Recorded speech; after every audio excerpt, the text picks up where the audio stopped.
नमस्कार। समय संवाद में आपका स्वागत है। मैं हूं सर्वेश कुमार सिंह। आज लोकसभा की आचार समिति ने महुआ मोइत्रा के मामले में सुनवाई शुरू कर दी। आज पहले दिन आचार समिति के समक्ष आरोप लगाने वाले सांसद जिन्होंने महुआ मोइत्रा पर पैसा लेकर सवाल पूछने के आरोप लगाए, निशिकांत दुबे जो कि झारखंड के गोड्डा से सांसद हैं, उनको बुलाया और दूसरे सुप्रीम कोर्ट के अधिवक्ता जय आनंद देहाद्री जो कि आरोप लगाने वाले दूसरे व्यक्ति हैं। देहाद्री ही वह व्यक्ति है जिन्होंने सीबीआई और दिल्ली हाई कोर्ट में शिकायत की। उसी शिकायत को आधार बनाकर महुआ मोइत्रा के खिलाफ निशिकांत दुबे ने लोकसभा अध्यक्ष के पास भेजी, जिसे लोकसभा अध्यक्ष ओम बिरला ने आचार समिति को भेज दिया। तो आज ये दोनों आचार समिति के समक्ष उपस्थित हुए। दोनों से आचार समिति ने लंबी बातचीत की, उनका पक्ष जाना, उन्होंने जो आरोप लगाए थे उसके बारे में जानकारी ली और जो तथ्य उनके पास थे उनके बारे में पूछा। आचार समिति के सभी 15 सदस्य मौजूद थे और महुआ मोइत्रा को आज नहीं बुलाया गया। महुआ मोइत्रा को 31 अक्टूबर को आचार समिति ने 11 बजे पूर्वाह्न बुलाया है। महुआ मोइत्रा 31 अक्टूबर को आचार समिति के समक्ष उपस्थित होंगी और वो अपना पक्ष रखेंगी। उनका पक्ष भी आचार समिति जांचेगी और जानकारी लेगी। इसके अलावा जो दूसरे पक्षकार हैं, जिसमें एक वे व्यक्ति भी हैं जो व्यवसायी हैं, दर्शन हीरानंदानी, जिनसे पैसा लेकर संसद में गौतम अडानी की कंपनियों के खिलाफ सवाल पूछने का आरोप महुआ मोइत्रा पर है। दर्शन हीरानंदानी को बुलाया जाएगा कि नहीं बुलाया जाएगा ये अभी स्पष्ट नहीं है, लेकिन दर्शन हीरानंदानी पहले ही अपना शपथ पत्र आचार समिति को भेज चुके हैं।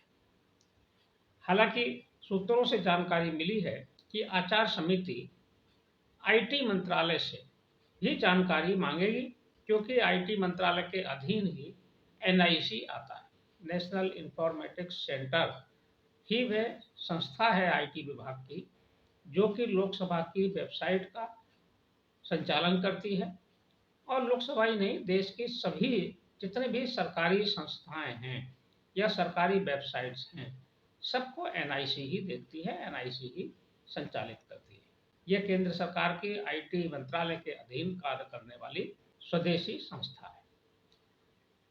एनआईसी से जानकारी मांगी जाएगी कि महुआ मोइत्रा का जो लॉगिन आईडी है और पासवर्ड है उसका उपयोग कहाँ हुआ, क्या ये बात सही है कि वह दुबई में लॉगिन हुई साइट उनकी। ये सारे तथ्य एनआईसी से आचार समिति पूछेगी, लेकिन अभी इसमें समय लगेगा। 31 अक्टूबर को तो महुआ मोइत्रा को बुलाया गया है, वे अपना पक्ष रखेंगी।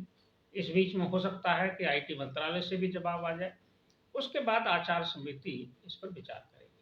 पता चला है कि आचार समिति ने इस मामले को बहुत गंभीरता से लिया है भी गंभीर बात, क्योंकि ये देश की सुरक्षा से भी जुड़ा है और लोकसभा के विशेषाधिकार से भी जुड़ा है, लोकसभा की गोपनीयता से भी जुड़ा है और देश की अर्थव्यवस्था से भी जुड़ा है, क्योंकि इसमें दो बड़े व्यवसायियों के बीच की प्रतिद्वंदिता भी उजागर हो रही है। एक व्यवसायी के पक्ष में दूसरे व्यवसायी के कामों के बारे में, कंपनियों के बारे में सवाल पूछे गए थे।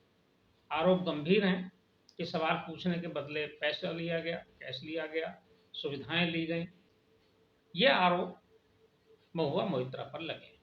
अब देखना होगा कि महुआ मोइत्रा 31 अक्टूबर को जब जाएंगी तो वो अपना पक्ष क्या रखती हैं, किस तरह से पक्ष रखती हैं, क्या तर्क देती हैं और उसके बाद आचार समिति क्या फैसला करती है। लेकिन जो साक्ष्य उपलब्ध हैं और जो जानकारी मिल रही है उसमें ये तय माना जा रहा है कि महुआ मोइत्रा के खिलाफ आरोप बनेगा और आचार समिति की रिपोर्ट जब लोकसभा के अध्यक्ष के पास जाएगी और संसद में प्रस्तुत होगी, तो हो सकता है कि उनके खिलाफ लोकसभा अध्यक्ष कार्रवाई कर दें। ये मामला ही इतना गंभीर है, लेकिन ये मामला आगे सांसदों के लिए और संसदीय लोकतंत्र के लिए, संसदीय व्यवस्था के लिए भी एक नजीर बनेगा कि सांसदों को किस तरह से सतर्क रहना चाहिए। जो उनको विशेषाधिकार मिला है, उसकी सुरक्षा करने की जिम्मेदारी भी सांसद की ही है। अगर वो व्यवस्था का सम्मान नहीं करेंगे, अपने विशेषाधिकार की रक्षा स्वयं नहीं करेंगे, तो परेशानी में पड़ सकते हैं। यही महुआ मोइत्रा के साथ हुआ है। देखते हैं 31 अक्टूबर के बाद इसमें क्या फैसला आता है और किस रूप में इस मामले का, चर्चित मामले का पटाक्षेप होता है।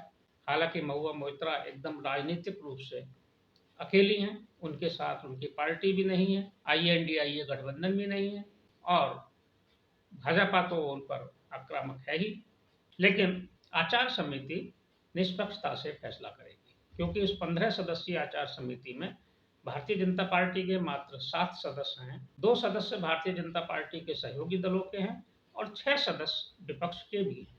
सर्वसम्मति से आचार समिति इसमें कोई फैसला लेगी। देखते हैं क्या फैसला आता है।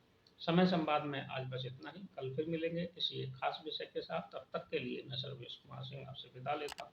नमस्कार।